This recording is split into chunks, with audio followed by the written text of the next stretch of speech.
वृंदावन का विश्व प्रसिद्ध बांके बिहारी मंदिर, जहां हर रोज लगती है हजारों भक्तों की भीड़।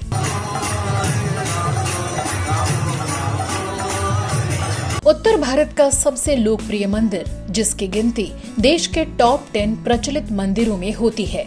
शरद पूर्णिमा के दिन बिहारी जी ने बंसी धारण करते हैं और शरद पूर्णिमा पर सुबह और शाम दोनों टाइम बिहारी जो है वो निकुंज वन में होते हैं और महाराज के दर्शन होते हैं। राजस्थानी शैली में बना हुआ एक अद्भुत मंदिर, जहां खास मौकों पर देश के साथ साथ सैकड़ों विदेशी भक्तों का भी लगता है जमावड़ा।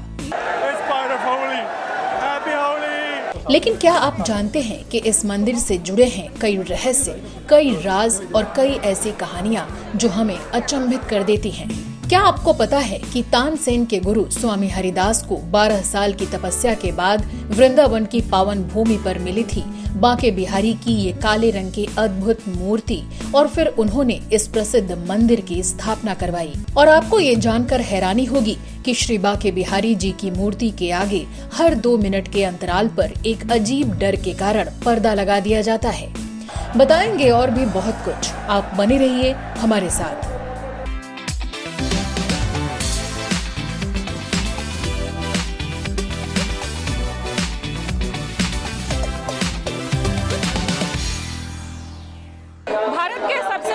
श्री कृष्ण मंदिरों में से एक बांके बिहारी मंदिर। आज मैं इसी मंदिर में आई हुई हूँ। बहुत ही ज्यादा भीड़ है, हालांकि ना ही अभी होली उत्सव है और ना ही कृष्ण जन्माष्टमी है। इसके बावजूद भी अभी इतनी ज्यादा भीड़ है, इतना ज्यादा यहाँ चहल पहल है और लोगों की कतार लगी हुई है भगवान श्री कृष्ण के दर्शन करने के लिए। 1864 में जो इसकी स्थापना हुई, तब से लेकर अभी तक ये देश के सबसे प्रसिद्ध श्री कृष्ण मंदिरों में से एक है और सबसे ज्यादा भीड़ लगती है श्री कृष्ण भक्तों की यहाँ दर्शन करने के लिए। तो चलिए आपको अंदर ले चलती हूँ और आपको भी दर्शन कराती हूँ भगवान श्री कृष्ण के। हालांकि अंदर यहाँ पर कैमरे को ले जाना मना है, आप फोटोग्राफी या वीडियोग्राफी नहीं कर सकते, लेकिन खास परमिशन लेकर के हम वीडियोग्राफी जरूर करते हैं, जिससे कि आपको हम दर्शन करा सके।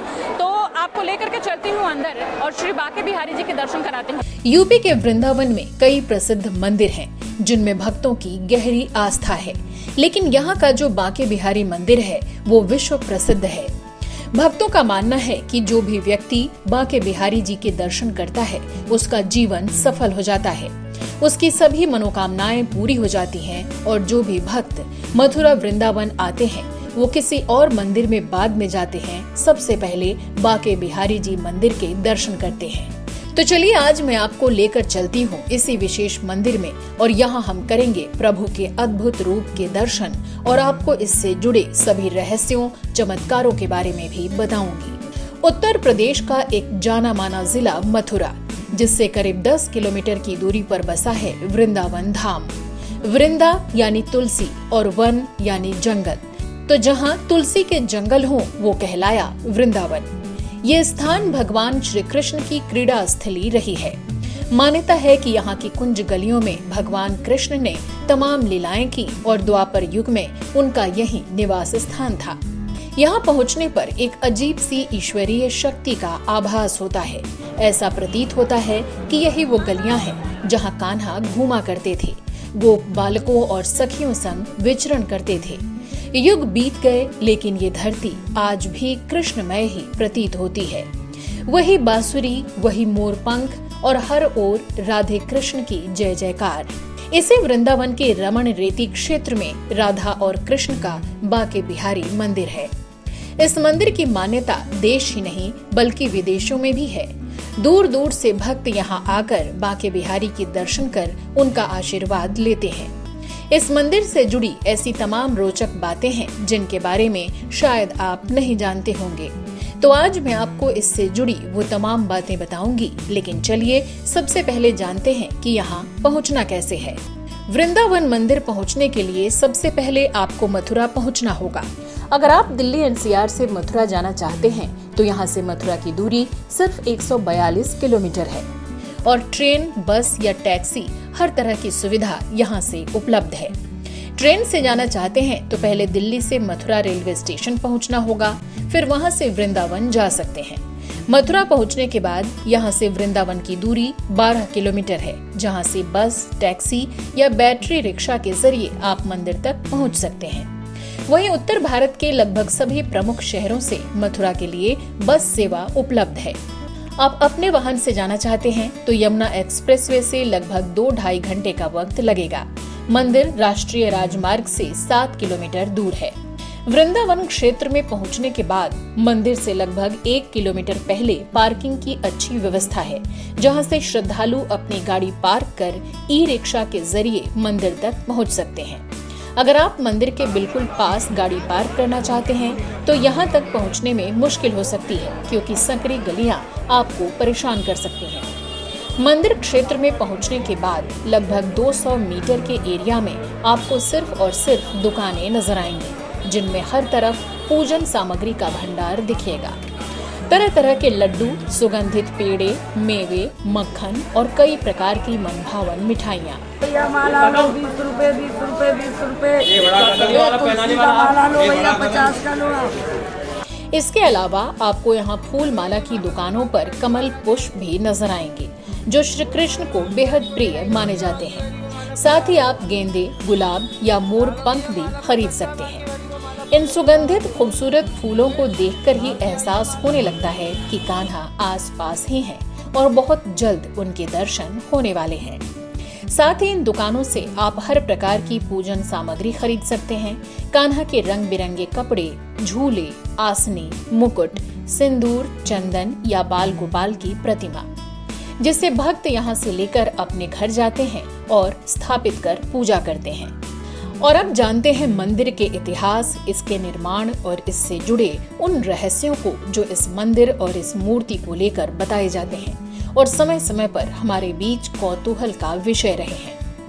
मंदिर में भगवान श्री कृष्ण का काले पत्थर का विग्रह है, जिसके प्रकट होने की कथा भी अद्भुत है।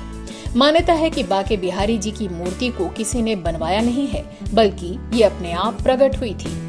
इस मंदिर की स्थापना सन 1864 में स्वामी हरिदास जी ने करवाई थी। वो प्राचीन काल के मशहूर गायक तानसेन के गुरु थे और भगवान कृष्ण के भक्त थे। वो निधि वन में भजन गाकर श्री कृष्ण की भक्ति किया करते थे। बताया जाता है कि तब स्वामी हरिदास जी के दर्शन प्राप्त करने के लिए अनेकों सम्राट यहाँ आते थे। एक बार मुगल बादशाह अकबर भी स्वामी जी के दर्शन के लिए वृंदावन आए थे। मान्यता है कि उनकी भक्ति से प्रसन्न होकर श्री कृष्ण बाल रूप में मूर्ति स्वरूप प्रकट हुए। स्वामी हरिदास ने शुरुआत में तो बांके बिहारी जी की निधिवन में ही सेवा की। फिर जब मंदिर का निर्माण कार्य संपन्न हो गया, तब उनको मंदिर में आम जनता के दर्शन के लिए स्थापित किया गया। मंदिर राजस्थानी शैली में पत्थरों से बना है, जो मेहराबदार खिड़कियों और शानदार स्टोन वर्क से सजा हुआ है। बांके बिहारी राधा कृष्ण का विग्रह यानी सम्मिलित रूप है। यही कारण है कि बांके बिहारी जी के श्रृंगार में आधी मूर्ति पर महिला और आधी मूर्ति पर पुरुष का श्रृंगार किया जाता है। बांके बिहारी मंदिर का एक दिलचस्प तथ्य ये भी है कि यहाँ परिसर में कोई भी शंख या घंटी नहीं है, क्योंकि भगवान बाल रूप में विराजमान हैं, तो वो इन आवाजों से डर सकते हैं। एक बड़ा रहस्य ये है कि श्री बांके बिहारी जी की मूर्ति के आगे हर 2 मिनट के अंतराल पर पर्दा लगा दिया जाता है। इसके पीछे भी एक अजीब सी पुरानी कहानी है, जो हमें आश्चर्य से भर देती है। दरअसल भक्तिमती नाम की एक महिला श्री कृष्ण की अनन्य भक्त थी। वो बांके बिहारी के दर्शन के लिए अपने पति के साथ यहाँ आई तो भाव विभोर होकर मन ही मन उनसे बातें करने लगी और उनकी आंखों में देख वात्सल्य से वशीभूत होकर कहा कि आप हमेशा मेरे साथ रहना। भक्तिमती दर्शन के बाद घर वापस जा रही थी तो घोड़ा गाड़ी के पीछे एक नन्हा गोप बालक दौड़ता दिखा। कहने लगा, मुझे अपने साथ लेती चलो माता। सुंदर मासूम बालक को देखकर महिला ने साथ में बिठा लिया और उसके बारे में पूछने लगी। तभी मंदिर में मूर्ति को न पाकर हंगामा मच गया और पुजारी सड़क पर दौड़े। घोड़ा गाड़ी पर गोप बालक को मुस्कुराता देख पुजारी प्रार्थना करने लगे कि इस तरह अगर आप एक भक्त के साथ चले जाएंगे तो आपके बाकी भक्तों का क्या होगा। आखिरकार बालक अदृश्य हो गया। पुजारी जी वापस मंदिर पहुँचे तो मूर्ति यथावत मौजूद थी। भक्तिमती भी इस घटना को जानकर वापस आ गई और पति पत्नी ने आजीवन इसी मंदिर में रहकर सेवा की। बताते हैं कि तभी से ये नियम शुरू किया गया कि हर 2 मिनट पर बांके बिहारी को पर्दे में छुपाया जाएगा। बांके बिहारी जी के मंदिर में मंगला आरती साल में केवल एक दिन जन्माष्टमी को होती है। वही होली के दिन यहाँ का दृश्य अद्भुत होता है, जो बयां करना आसान नहीं है। अविस्मरणीय, अतुल्य, अदम्य, असाधारण। अब आप सोच रहे होंगे कि यहाँ श्री कृष्ण का नाम बांके बिहारी क्यों है, तो इसके पीछे भी कहानी है। भगवान कृष्ण को बांके बिहारी नाम स्वामी हरिदास ने ही दिया था। भगवान कृष्ण की जो मूर्ति उन्हें मिली थी वो 3 कोण पर झुकी हुई थी। 3 कोण यानी होठों पर बांसुरी लगाए, कदम्ब के वृक्ष से कमर टिकाए और एक पैर में दूसरे को फंसाए। 3 जगह से टेढ़ी मुद्रा। इस छवि को देखकर हरिदास जी ने कहा, ये तो बांके बिहारी हैं, यानी टेढ़े बिहारी जी, और तब से वही नाम पड़ गया। मंदिर में दर्शन के समय की बात करें तो ठाकुर जी के दर्शन प्रातः 9 बजे से दोपहर 12 बजे तक और शाम में 5 बजे से रात्रि 9 बजे तक किया जा सकता है। वृंदावन घूमने के सबसे अच्छे समय की बात करें तो वैसे तो भक्त पूरे साल मंदिर के दर्शन करने के लिए आते हैं, लेकिन सबसे अच्छा समय अक्टूबर से मार्च तक सर्दियों के मौसम को माना जाता है। बांके बिहारी मंदिर के आसपास सिर्फ शुद्ध शाकाहारी भोजन ही मिलता है, वो भी बिना प्याज या लहसुन के। यहाँ के व्यंजनों में कचौरी सब्जी, चना भटूरा, छोले पूरी के साथ ही मीठे में रबड़ी, जलेबी, लस्सी, कलाकंद, खुरचन, बालूशाही और कई तरह की मिठाइयाँ खास तौर पर मिलती हैं। मंदिर में दर्शन कर निकलने के बाद सामने वाली गली में लस्सी और चाट की कई फेमस दुकानें हैं, जहाँ मैंने भी लस्सी का स्वाद चखा। वृंदावन में जितना अद्भुत ये मंदिर है, उतने ही रहस्यों को समेटे हुए है यहाँ का निधिवन, जहाँ रात में आज भी होती है रासलीला।